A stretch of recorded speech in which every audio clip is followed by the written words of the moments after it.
വാഹനാപകടത്തെ തുടർന്ന് കോമയിൽ കഴിയുന്ന 9 വയസ്സുകാരി ദൃശാനയുടെ കേസിൽ പോലീസ് അന്വേഷണം ഊർജിതമാക്കി. 6 മാസമായിട്ടും അന്വേഷണം ഇഴയുന്നതായുള്ള മീഡിയ വൺ വാർത്തയ്ക്ക് പിന്നാലെ അന്വേഷണ സംഘം കോഴിക്കോട് മെഡിക്കൽ കോളേജിലെത്തി. ദൃശാനയെ ഇടിച്ചിട്ട വാഹനം ഇതുവരെ കണ്ടെത്താൻ പോലീസിന് കഴിഞ്ഞിട്ടില്ല. പോലീസിന്റെ ഭാഗത്തുനിന്ന് അനാസ്ഥയുണ്ടായതായി കുടുംബം ആരോപിച്ചിരുന്നു. ഈ വർഷം ഫെബ്രുവരി 17-നാണ് ദൃശാനയെയും മുത്തശ്ശിയെയും കാറിടിക്കുന്നത്. മുത്തശ്ശി മരിച്ചു. ദൃശാന അന്നു മുതൽ അബോധാവസ്ഥയിൽ ഈ കിടപ്പാണ്. ആദ്യം കേസന്വേഷിച്ച പോലീസും പിന്നീട് കേസ് കൈമാറിയ ക്രൈംബ്രാഞ്ചും കുട്ടിയെ കാണാനോ അന്വേഷണത്തിനായി കേസിലെ ഏക ദൃക്സാക്ഷിയായ അമ്മ സ്മിതയെ കാണാനോ ആശുപത്രിയിലെത്തിയിരുന്നില്ല.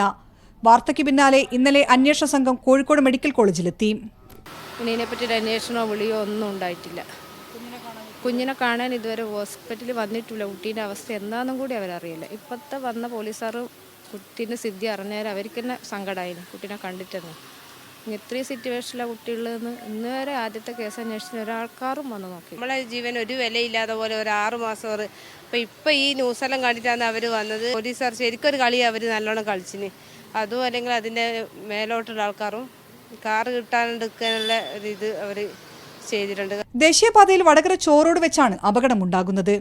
ബസ് ഇറങ്ങി റോഡ് മുറിച്ചു കടക്കുമ്പോഴാണ് അമിത വേഗതയിലെത്തിയ കാർ ദൃശാനയെയും മുത്തശ്ശിയെയും ഇടിച്ചു തെറിപ്പിച്ച് നിർത്താതെ കടന്നു കളഞ്ഞത്. വഴിയിലെ കടകളിലും മറ്റും CCTV-കൾ ഉണ്ടെന്നിരിക്കെ വാഹനം കണ്ടെത്താനായില്ല എന്ന അനാസ്ഥ നിറഞ്ഞ മറുപടിയിലായിരുന്നു ഇക്കാലം അത്രയും പോലീസ്. ഇരുമ്പയിൽ എന്തെല്ലാം കേസ് കൊടുക്കും. ഇത്രയും നാഷണൽ ഹൈവേയിൽ വെച്ച് ഒരു എവിടെയെല്ലാം CC ക്യാമറ ഉണ്ട്. എന്നിട്ട് അവരൊരു നമ്മളിപ്പോൾ സാധാരണക്കാരായതുകൊണ്ട് അവരങ്ങനെ ഇതാക്കിയിട്ട് എന്നല്ലാണ്ട് അന്നേരം ഇലക്ഷൻ്റെ സമയമോ എല്ലാം ആയതുകൊണ്ട് അവരങ്ങനെ ഇട്ടതായിരിക്കും. കഴിഞ്ഞ 6 മാസമായി അനങ്ങാതിരുന്ന പോലീസ് സംവിധാനം അനങ്ങി തുടങ്ങിയിട്ടുണ്ട്. ഇത് ആ 6 മാസം മുന്നേ ചെയ്തിരുന്നെങ്കിൽ ആ ഇടിച്ചിട്ട വാഹനം കണ്ടുപിടിക്കാമായിരുന്നു. ഷിത ജഗത്, മീഡിയ വൺ, കോഴിക്കോട്.